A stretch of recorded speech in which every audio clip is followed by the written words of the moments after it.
বড়দিন বা খ্রিস্টমাসে আমরা সকলেই ফ্রুট কেক বা প্লাম কেক কিনে থাকি আর খেয়ে থাকি, কিন্তু বাজারে কিনতে গেলে খুবই টাকা খরচা হয়। কিন্তু বাড়িতে খুবই অল্প টাকায় অল্প কম খরচে আমাদের তৈরি হয়ে যাবে ফ্রুট কেক। খেতে খুবই সুন্দর এবং পুরোপুরি দোকানের মতো। আমি আপনাদের ট্রিক্স আর সম্পূর্ণভাবে বুঝিয়ে দেবো কীভাবে ফ্রুট কেকটা আপনারা বাড়িতে বানিয়ে ফেলবেন। তার জন্য এখানটায় আমি নিয়েছি ড্রাই ফ্রুটসের মধ্যে নিয়েছি আমন্ড, কিশমিশ, কাজু, আর এখানটায় নিয়েছি আমি কালো কিশমিশ, যেটাকে বলা হয় সেটাকে আমি কালো কিশমিশই বলছি। এখানটায় কালো কিশমিশ নিয়েছি, আর এখানটায় নিয়েছি টুটি ফুটি নেওয়ার পর এখানে অল্প মতন আমি শুকনো ময়দা নিয়ে ভালো করে মিশিয়ে দেবো, যাতে ড্রাই ফ্রুটসটা কেকে ব্যবহার করার সময় নিচে লেগে না থাকে। নিচে সবসময় লেগে যায়, তাই আমি এখানটায় ময়দাটাকে ব্যবহার করে ভালো করে মিশিয়ে রেখে দেবো। এরপর এখানটায় নিয়েছি আমি 60 গ্রাম মতন বাটারটাকে ভালো করে ফেটিয়ে নিতে হবে। এখানে আমি 60 গ্রাম মতন বাটার নিয়েছি। আমি আপনাদের সম্পূর্ণভাবে বলে দিচ্ছি কত পরিমাণ কী নিচ্ছি। এরপর এখানটায় আমি চিনির গুঁড়ো নিয়েছি, চিনির গুঁড়োটাও নিয়েছি এখানটায় 60 গ্রাম মতন। এরপর ভালো করে দুটোকে ভালো করে মিশিয়ে নিতে হবে, ভালো করে ফেটিয়ে নিতে হবে। আপনাদের কাছে যদি এই হ্যান্ড ব্লেন্ডার থাকে তাহলে আপনারা ভালোভাবে করে নিতে পারেন, কিন্তু আমি এইভাবেও করে দেখিয়ে দিচ্ছি। সুন্দরভাবে ফেরানো হয়ে যাবে, কোনো অসুবিধা হবে না। শুধু একটু হাতের জোর দরকার, তাহলে কেকটা বাড়িতে বানাতে পারেন কোনো হ্যান্ড ব্লেন্ডার ছাড়াই। এরপর এখানে আমি দুটো ডিম ব্যবহার করেছি। এখানে আমি হাফ পাউন্ডের মতন কেক বানাচ্ছি, তার জন্য এখানটায় দুটো ডিম লেগেছে। ভালো করে ফেটিয়ে নিয়েছি। ভালো করে ফেটিয়ে নেওয়ার পর এখানটায় দিয়ে দিচ্ছি আমি ময়দা নিয়েছি 120 গ্রাম মতন ময়দা নিয়েছি। 120 গ্রাম মতন ময়দা নিয়ে ভালো করে ফেটিয়ে নিতে হবে, সব মিশ্রণটাকে ভালো করে ফেটাতে হবে। এরপর এখানটায় দিয়েছি টেস্টের জন্য আমুল দুধ দিয়েছি। এখানটায় টেস্টটা খুব ভালো হবে আমুল দুধ দিতে।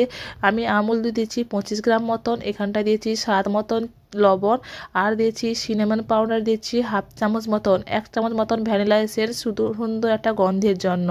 এরপর এটাকে ভালো করে মিশিয়ে নিতে হবে, ভালো করে ফেটাতে হবে কিছুক্ষণ।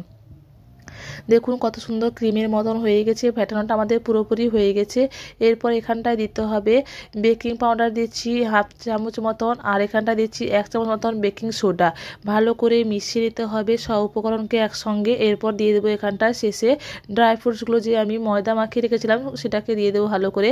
এরপর ভালো করে এটাকে মিশিয়ে নিতে হবে। ভালো করে মিশিয়ে নেওয়ার পর এখানটায় আমি একটা সিলভারের বাটি নিয়েছি। আপনাদের কাছে যদি সিলভার বাটি না থাকে, কেক টিন থাকে, বা ফয়েল পেপারগুলো যে পাওয়া যায়, ফয়েল পেপারের যে বাটিগুলো পাওয়া যায়, আপনারা সেখানটা ব্যবহার করতে পারেন। এরপর এতে তেল আর শুকনো ময়দা ভালো করে ছড়িয়ে নিয়েছি। ছড়িয়ে নেওয়ার পর কেকের ব্যাটারটা দিয়ে এইভাবে ছড়িয়ে নিতে হবে। কেকের ব্যাটারটা লক্ষ্য রাখতে হবে যাতে অর্ধেকের বেশি না হয় বাটিটাতে যাতে অর্ধেক থাকে, কারণ কেকটা আমাদের ফুলবে। তাই উপর থেকে এখানে আমি ড্রাই ফ্রুটসগুলোকে ছড়িয়ে দিচ্ছি, গার্নিশ করে দিচ্ছি। এরপর এখানটা আমি প্রেসার কুকারে কেকটা বানাবো।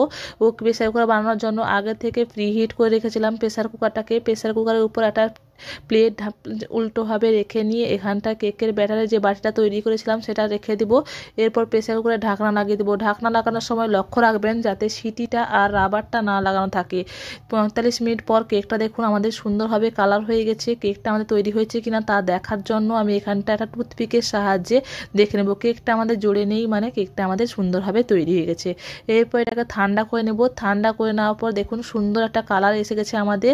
কেকটা সুন্দরভাবে তৈরি হয়েছে এবং খুবই স্পঞ্জি হয়। এইভাবে বানিয়ে দেবেন, খুবই স্পঞ্জি হয় কেকটা। একটা ছুরির সাহায্যে এইভাবে একটু ঘুরিয়ে নেব। এরপর একটা থালাতে বা প্লেটে আমি এইভাবে উপর করে কেকটাকে বের করে নেব। সুন্দরভাবে কেকটা আমাদের বেরিয়ে আসবে। দেখুন সুন্দরভাবে কেকটা আমাদের বেরিয়ে এসছে। এরপর এটাকে উল্টে নিব। দেখুন কি সুন্দর হয়েছে কেকটা এবং কতটা ফুলেছে কেকটা। এরপর আপনাদেরকে কেকটাকে কেটে দেখাচ্ছি আমি কতটা স্পঞ্জি হয়েছে কেকটা।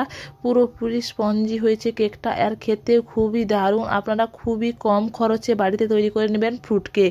ক্রিসমাস বা বড়দিনের জন্য এটা পারফেক্টলি একটা কেকের রেসিপি আপনাদের জন্য নিয়ে এসেছি। খুবই সুন্দরভাবে আপনারা বাড়িতে বানিয়ে ফেলবেন। আর সামনেই তো বড়দিন, ক্রিসমাস, আপনারা এটা বানিয়ে খেতে পারেন এবং বাচ্চা থেকে বড় সবারই খুব পছন্দ হবে। দেখুন কতটা স্পঞ্জি হয়েছে। ভিডিওটা ভালো লাগলে লাইক শেয়ার করে দেবেন। Thank you.